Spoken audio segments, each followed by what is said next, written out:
सुप्रभात मान्यवर। आज की वीडियो में हम लोग बात करेंगे रशियन वीज़ा के बारे में। भारत के बहुत सारे जो टूरिस्ट हैं वो रूस घूमने जाना चाहते हैं, लेकिन वीज़ा कैसे मिलता है इसके बारे में आज हम डिटेल में बात करेंगे। और एक मिसकंसेप्शन है इंडियंस के बीच में, उसको भी आज दूर करेंगे। बहुत सारे लोगों को ये लगता है कि रूस ने इंडियंस के लिए वीज़ा फ्री कर दिया है। ऐसा कुछ भी नहीं है। और एक नई खबर है रूस की तरफ से ई वीज़ा की, उसके बारे में डिटेल में बात करेंगे, जो कि फ़ायदेमंद हो सकती है इंडियंस के लिए। तो चलिए वीडियो की शुरुआत करते हैं।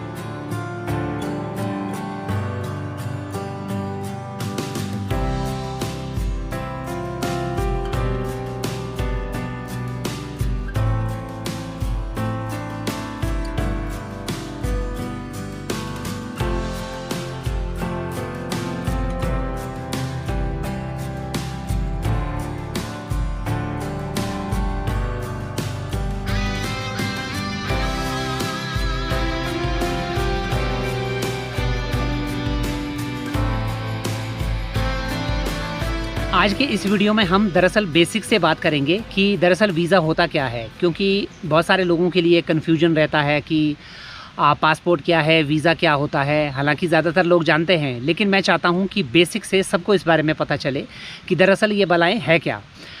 सबसे पहले बात करते हैं जी पासपोर्ट की। पासपोर्ट जो है हमारी आइडेंटिटी होती है। हमारा देश हमें एक डॉक्यूमेंट देता है जो हमारी पहचान बताता है, उसको पासपोर्ट कहते हैं कि आप है कौन, यानी कि आप किस देश के नागरिक हैं। वीज़ा होता है जिस देश में हम लोग जाना चाहते हैं वो देश हमें एक परमिशन देता है कि आप हमारे देश में आ सकते हैं हमारे निवेदन करने के बाद। उसको ही वीज़ा कहते हैं, अगर साधारण शब्दों में आप कहें तो शुरुआत करते हैं कि जी वीज़ा की। वीज़ा कितने तरह के होते हैं? दरअसल वीज़ा कई तरह के होते हैं, जैसे कि टूरिस्ट वीज़ा, प्राइवेट वीज़ा, या फिर बिज़नेस वीज़ा, या फिर स्टडी वीज़ा। कई तरह के वीज़ाज़ होते हैं। इसके अलावा भी होते हैं, अगर आप कोई काम करना चाहते हैं समाज सेवा, उसके लिए एक अलग वीज़ा होता है। तो इस तरह के बहुत सारे वीज़ा होते हैं, लेकिन जो ज़्यादातर इस्तेमाल में आते हैं वो आते हैं टूरिस्ट वीज़ा, प्राइवेट वीज़ा। क्योंकि ज़्यादातर जो लोग हैं वो घूमने जाना चाहते हैं या किसी से मिलने जाना चाहते हैं। तो इस बारे में आज हम डिटेल में बात करेंगे। अब ये जो वीज़ा होते हैं ये भी दो तरह के होते हैं। एक होता है स्टिकर वीज़ा, एक होता है ई वीज़ा। स्टिकर वीज़ा होता है, आप अम्बेसी जाते हैं, अम्बेसी आपके पासपोर्ट पे एक स्टिकर लगाती है जिसमें आपकी पूरी डिटेल होती है, आपके पासपोर्ट नंबर, आपकी फ़ोटो, सारी डिटेल होती है। और वैलिडिटी होती है कि इस डेट से इस डेट तक ये वैलिड रहेगा, और आपके वो पासपोर्ट में वो स्टिकर चिपका देती है। उसको कहते हैं स्टिकर वीज़ा। ये वीज़ा दरअसल अम्बेसी से मिलता है, या कोई भी आउटसोर्स जो इनके वेंडर्स होते हैं, जैसे मान लीजिए सेंटर्स होते हैं, ये आपको प्रोसेस करके ये वीज़ा देते हैं, लेकिन होता अम्बेसी की तरफ से ही है। और एक होता है ई वीज़ा। ई वीज़ा मतलब जहाँ आपको जाने की ज़रूरत नहीं है, आप घर बैठे बैठे खुद ही अपना फॉर्म फिल कीजिए ऑनलाइन, और एक सॉफ्ट कॉपी आपके पास मेल में आ जाती है। आप उस सॉफ्ट कॉपी लेके एयरपोर्ट जाते हैं या इमिग्रेशन पे जाके दिखाते हैं, वो भी वैलिड होता है। अब इनमें फ़र्क क्या होता है? अब पहले बात हम डिटेल में बात करेंगे स्टिकर वीज़ा की। आज हम रूस की बात कर रहे हैं, तो आज हम बात करेंगे सिर्फ रूस के वीज़ा की। रूस में जो स्टिकर वीज़ा है, अगर आप अप्लाई करते हैं तो दो तरह से आपको मिल सकता है। एक हो गया आप टूरिस्ट वीज़ा लें, दूसरा हो गया प्राइवेट वीज़ा लें। टूरिस्ट वीज़ा वैलिड होता है 30 दिन के लिए, प्राइवेट वीज़ा वैलिड होता है 90 दिन के लिए। अब दोनों में फ़र्क क्या है? टूरिस्ट वीज़ा जैसे मैं जाता हूँ, घूमता हूँ, फिरता हूँ और वापस आ जाता हूँ। एक होता है प्राइवेट वीज़ा। प्राइवेट वीज़ा मतलब मैं किसी से मिलने जा रहा हूँ, कोई मेरा प्राइवेट काम है वहाँ पे, कोई निजी है वहाँ पे जिनको मैं जानता हूँ, वो मुझे जो है अपने घर में रखेंगे। मैं होटल में नहीं रहूँगा, लेकिन वो मुझे अपने घर में रखेंगे। उसको कहते हैं प्राइवेट वीज़ा। ये प्राइवेट वीज़ा वैलिड होता है 90 दिन के लिए। अब टूरिस्ट वीज़ा जो है 30 दिन के लिए, ये होता है 90 दिन के लिए। अगर आप ये, लेकिन वही लोग ले सकते हैं जिनका कोई रूस में जानने वाला हो। ज़्यादातर केसेस में मैं हर बार जो है इसी वीज़ा पे गया हूँ, प्राइवेट वीज़ा पे, तो मुझे जो है ज़्यादा समय मिलता है वहाँ पे रुकने के लिए। प्रोसेस दोनों का सेम है। अब स्टिकर वीज़े के लिए आपको जो है इनविटेशन लेटर चाहिए होता है रशिया की किसी टूर एजेंसी का, कि वहाँ पे आप कोई एक बुकिंग दीजिए, या वैसे भी ऑनलाइन आजकल बहुत मिल जाते हैं। ऑनलाइन आप किसी भी एक वेबसाइट से आप मेरे ख्याल से 14 या 1500 रुपये लगते हैं, वहाँ से आप एक इनविटेशन लेटर डाउनलोड करते हैं। उसके अलावा होटल बुकिंग्स आपको चाहिए होती हैं कि किस डेट से किस डेट के बीच में आप रुकेंगे, उतने दिनों की होटल बुकिंग आपको चाहिए। फ़्लाइट टिकट्स तक वो लोग मांग लेते हैं। ये सारे डॉक्यूमेंट्स आपको करना क्या होता है कि सबसे पहले आपको एक ऑनलाइन फॉर्म फिल करना होता है रशियन वीज़ा की जो वेबसाइट है, उसके बाद वो उसका एक प्रिंट लेके फिर आपको एक सेंटर में जाना होता है, जो एक आउटसोर्स सेंटर होता है, रशियन वीज़ा सेंटर। वो लोग आपका डॉक्यूमेंट्स लेते हैं, पहले आपको अपॉइंटमेंट लेना होता है वहाँ जाने के लिए, फिर वो आपके डॉक्यूमेंट लेंगे, फिर आपको टाइम देंगे लगभग 15 दिन का कि जी 15 दिन बाद आप जो है वीज़ा कलेक्ट कर सकते हैं। आपके पास वैसे मेल के थ्रू भी आता रहता है। इस पूरे प्रोसेस में 15 से 20 दिन का टाइम लग जाता है। ये दोनों के लिए सेम रहता है, प्राइवेट वीज़ा और आपके टूरिस्ट वीज़ा के लिए। फ़र्क सिर्फ इतना है कि प्राइवेट वीज़ा के लिए आपको जो इन्विटेशन लेटर है वो आपके जो जानकार हैं रूस में वो बना के देंगे अपने होम ऑफिस से। इसकी फ़ीस होती है 500 रूबल। उनको अपने डॉक्यूमेंट जमा करने होते हैं, जैसे कि बैंक स्टेटमेंट, यहाँ तक कि उनको अपने बैंक में बैलेंस दिखाना होता है। जितने दिन आप रुकेंगे पर डे के हिसाब से 3000 रूबल का उनको बैलेंस दिखाना होता है। अगर मैं किसी के घर में 30 दिन रुकूंगा तो उनको अपना बैंक बैलेंस जो है 90,000 रूबल का मिनिमम दिखाना पड़ेगा कि वो मेरा खर्चा उठा सके रूस में। लेकिन हाँ, आपके लिए आसानी हो जाती है कि आपको उसके बाद कोई टेंशन नहीं रहती है। तो ये हो गया जी 2 तरह के वीज़ा। अब टूरिस्ट वीज़ा जो है इसकी फ़ीस क्या होती है? अब टूरिस्ट वीज़ा और जो प्राइवेट वीज़ा दोनों की फ़ीस सेम होती है, लेकिन अलग अलग तरह की इसकी एंट्रीज़ होती हैं, जैसे कि single entry, double entry, multiple entry. तो अगर आप लेते हैं सिंगल एंट्री मतलब आप एक बार रूस गए, घूमे फिरे, वापस आ गए, वो हो गया सिंगल एंट्री। एक होता है डबल एंट्री मतलब आप एक बार रूस गए और फिर आप रूस से बाहर निकले। मान लीजिए आपको घूमना किसी जॉर्जिया में, किसी पास के देश में या बेलारूस वगैरह में, तो फिर आप वापस रूस जाना चाहें तो वो हो गई डबल एंट्री, यानी कि 2 बार आपने एंट्री कर ली। एक होता है मल्टीपल एंट्री मतलब आपको एक टाइम दिया जाता है 6 महीने का, 6 महीने उसकी वैलिडिटी होती है। उन 6 महीनों में आप जितनी मर्जी बार रूस में रहना चाहो आप रह सकते हो, लेकिन ज़्यादातर जो समय है वो आपका मैक्सिमम जो स्टे है वो 90 दिन का होना चाहिए। मान लीजिए आप जाते हैं 5 दिन के लिए, 10 दिन के लिए या 30 दिन के लिए, लेकिन इसमें एक शर्त है कि रूस आपको 30 दिन बाद एग्जिट करना ही पड़ेगा। भले वो मल्टीपल एंट्री है या भले वो 90 दिन के लिए है, लेकिन आपको 30 दिन बाद उसको एग्जिट करना पड़ता है। फिर आप दोबारा से, हालांकि चाहे 2 या 3 दिन बाद फिर आ जाइए, फिर आप रुक जाइए। इस तरह से आप 90 दिन तक रुक सकते हैं। अब मैंने यहाँ पे 2 बातें कही कि ये 6 महीने के लिए वैलिड होता है लेकिन 90 दिन की एंट्री। इसका क्या मतलब है? इसका मतलब है, मान लीजिए आज मैंने वीज़ा लिया, अभी आज से लेकर 6 महीने तक मैं कभी भी 90 दिन के लिए रूस में रुक सकता हूँ। ये इसका मतलब हो गया कि वैलिडिटी उस वीज़ा की 90 दिन है, लेकिन मेरा जो स्टे है वो 90 दिन होगा मल्टीपल एंट्री के लिए, और सिंगल एंट्री के लिए होगा 30 दिन। सिंगल और डबल एंट्री के लिए सिर्फ 30 दिन। अब इनकी फ़ीस क्या क्या होती है वो मैं आपको बता देता हूँ। तो अगर आप लेते हैं सिंगल एंट्री नॉर्मल में, तो इसकी जो फ़ीस होगी वो होगी 6560 रुपये। और अगर आप लेते हैं सिंगल एंट्री अर्जेंट में, यानी कि 4 दिन के अंदर अगर आपको वीज़ा चाहिए, तो आपको पे करने पड़ेंगे 13,120 रुपये।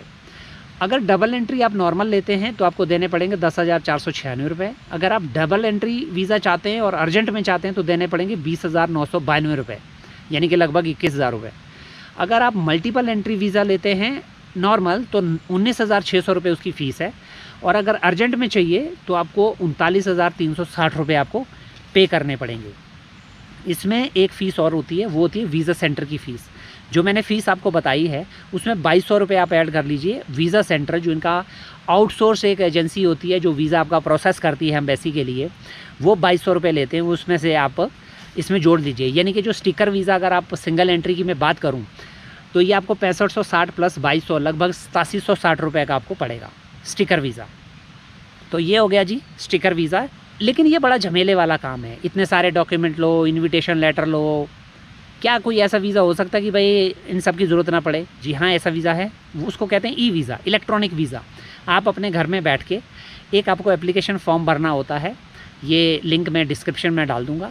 उस पर जाके आपको अपनी पासपोर्ट के अकॉर्डिंग आपकी डिटेल जो है आप उसमें एंटर कर दीजिए, सारी की सारी डिटेल्स। 4 दिन में आपको वीज़ा आपको मिल जाता है। इसके जो चांस हैं अप्रूवल के वो मोर देन 99% होते हैं। इसमें कोई डॉक्यूमेंट नहीं चाहिए था, कोई इनविटेशन लेटर नहीं चाहिए होता, कोई किसी तरह की कोई होटल बुकिंग नहीं चाहिए, कुछ नहीं चाहिए आपको। सिर्फ आप अपनी डिटेल डालिए, ई वीज़ा आपको 4 दिन के अंदर अंदर आपके मेल पे आ जाएगा और इसकी सॉफ्ट कॉपी लेके आप ट्रैवल कर सकते हैं। इसकी वीज़ा फ़ीस है जी 4300 रुपये प्लस। इसमें क्योंकि अभी रूस जो है एक Chinese gateway payment gateway use करता है पेमेंट्स के लिए, क्योंकि हमारे जो कार्ड हैं वो रशियन वेबसाइट्स पे नहीं चलते हैं सैंक्शंस की वजह से, तो लगभग आप मान के चलिए 700-800 रुपये उनकी फ़ीस होती है। लगभग आप मान के चलिए 5200 रुपये का आपको जो है ई वीज़ा आपको पड़ जाता है, लेकिन ये घर बैठे बैठे मिल जाता है और आपको 4 दिन के अंदर मिल जाता है। अब आप बोलोगे कि दोनों में फ़र्क क्या है फिर, क्यों हम झमेले में फंसे, अब आप क्यों दें 8,760 रुपये स्टिकर वीज़े के लिए जब आप जो है 5200 रुपये में ये काम कर सकते हैं। तो इनमें फ़र्क है, दोनों में फ़र्क ये है कि जो ई वीज़ा होता है उससे आप सिर्फ कुछ ही एंट्री पॉइंट पे एंट्री कर सकते हैं, हर जगह से एंट्री नहीं कर सकते, क्योंकि रशिया इतना बड़ा, इतने सारे उसके बॉर्डर्स हैं नेबरिंग कंट्रीज़ के साथ में, तो हर जगह से आप उसमें एंटर नहीं कर सकते हैं। उसका मैं आपको एक एग्जांपल देता हूँ। 2023 में 2024 में बहुत सारे इंडियंस ने क्या किया, यहाँ से कज़ाकिस्तान गए, क्योंकि कज़ाकिस्तान वीज़ा फ्री है 14 दिन के लिए इंडियंस के लिए।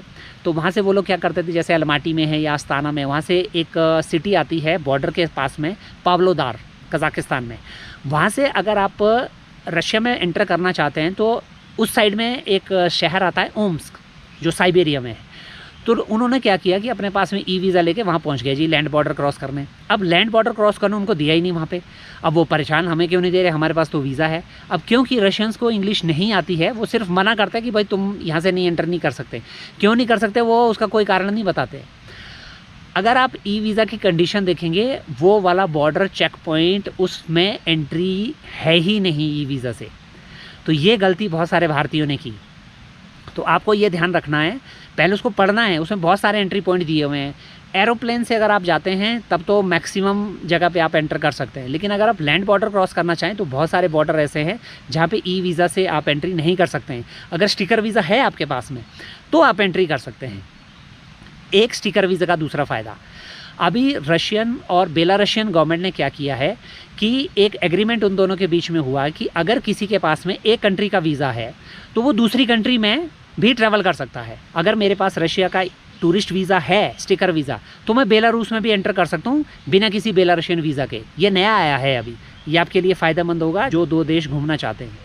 अगर आपके पास में बेलारूस का वीज़ा है, स्टिकर वीज़ा, तो आप रूस में भी ट्रैवल कर सकते हैं, लेकिन ई वीज़ा से आप रशिया से बेलारूस नहीं एंटर कर सकते हैं। ये भी फ़ायदा है।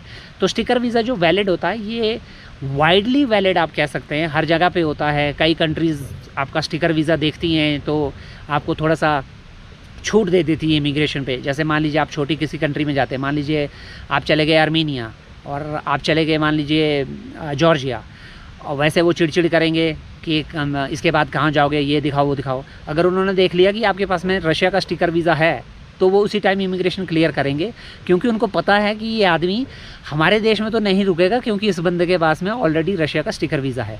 तो स्टिकर वीज़ा का ये फ़ायदा रहता है। बाकी अगर आप सिंपली ट्रैवल करना चाहते हैं रूस में तो उसके लिए ई वीज़ा बेस्ट है, क्योंकि इसमें ज़्यादा हेडेक नहीं है। अब एक जो खबर मैं आपको बताने वाला था ई वीज़ा पे, वो अभी रूस ने क्या किया है।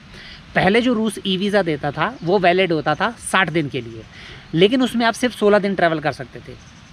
आज से मान लीजिए आज मेरे पास अगर वीज़ा आता तो आज से लेकर 60 दिन तक मैं कभी भी रूस में 16 दिन के लिए ट्रैवल कर सकता हूँ। रूस अब 23 अगस्त 2025 से इसकी वैलिडिटी बढ़ा रहा है 60 से 120 दिन, और जो स्टे करने का टाइम है उसको बढ़ा रहा है 16 दिन से 30 दिन। पहले ये भी एक समस्या होती थी कि ई वीज़ा मिलता तो आसानी से था, और उसमें भी आने जाने के जो 2 दिन हैं वो काउंटेड होते थे। अल्टीमेटली आपको 14 दिन मिलते थे रूस में घूमने के लिए, जो कि बहुत कम है इतने बड़े रूस को घूमने के लिए। तो लोगों की शिकायत रहती थी कि यार कम से कम 30 दिन होना चाहिए।